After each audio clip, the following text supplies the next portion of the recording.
Assalamualaikum warahmatullahi wabarakatuh. Perkenalkan, nama saya Muhammad Irfan dengan NIM 0526777305. Saya dari Prodi Sistem Informasi UPBJJ Kota Medan. Kali ini saya akan menyampaikan materi pelajaran Pancasila dengan tema pelajaran dari sejarah Pancasila bagi generasi muda yang berfokus pada proses lahirnya Pancasila. Kronologi kelahiran dasar negara, lini masa kelahiran Pancasila. Pada tanggal 29 Mei hingga tanggal 1 Juni 1945, sidang pertama BPU PKI. Rumusan awal ideologi negara oleh para tokoh bangsa. Kemudian tanggal 22 Juni 1945, Panitia 9 menyusun Piagam Jakarta. Tanggal 17 Agustus 1945, dibentuklah PPKI untuk menyiapkan kemerdekaan. Tanggal 17 Agustus 1945, Proklamasi Kemerdekaan dibacakan. Tanggal 18 Agustus 1945, PPKI menetapkan Undang-Undang Dasar 1945 dan Pancasila. Sidang BPU PKI yang melahirkan nama Pancasila. Pada tanggal 1 Juni 1945, Insinyur Soekarno menyampaikan pidato monumental yang mengusulkan 5 prinsip dasar negara Indonesia merdeka. Yang pertama, kebangsaan Indonesia. Yang kedua, internasionalisme atau pri-kemanusiaan. Yang ketiga, mufakat atau demokrasi. Yang keempat, kesejahteraan sosial. Yang kelima, ketuhanan yang berkebudayaan. Hal inilah yang menetapkan hari lahirnya Pancasila pada tanggal 1 Juni 1945. Panitia 9. Setelah sidang BPU PKI pertama, muncul berbagai usulan dasar negara dari Yamin, Supomo, dan Soekarno. Untuk menyatukan perbedaan itu, dibentuklah Panitia 9. Kemudian pada tanggal 22 Juni 1945, Panitia 9 menyusun naskah yang dikenal dengan nama Piagam Jakarta. Naskah ini merupakan rumusan awal Pancasila yang menjadi cikal bakal pembukaan Undang-Undang Dasar 1945, menunjukkan bahwa dialog adalah kunci penyelesaian konflik.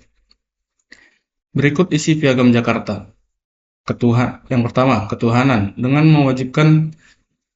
kewajiban menjalankan syariat Islam bagi pemeluk-pemeluknya. Yang kedua, kemanusiaan yang adil dan beradab. Yang ketiga, persatuan Indonesia.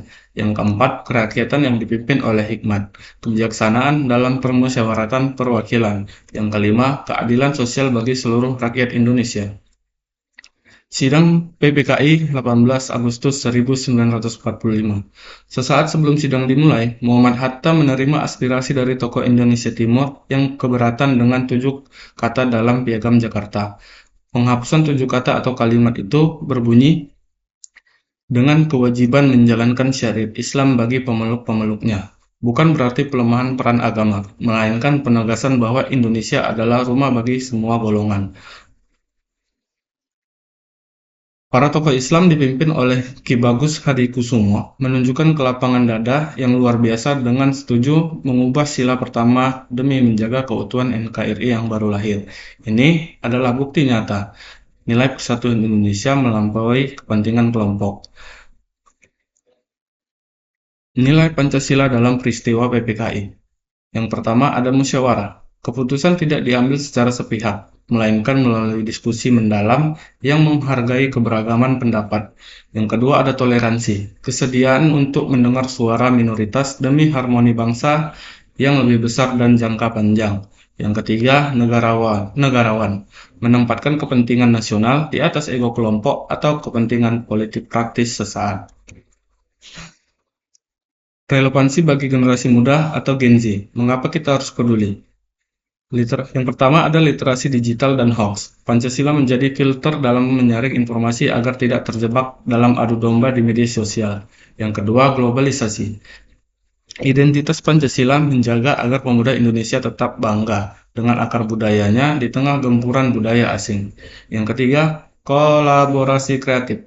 Semangat gotong royong masa kini diwujudkan dalam ekonomi kreatif dan kolaborasi lintas disiplin.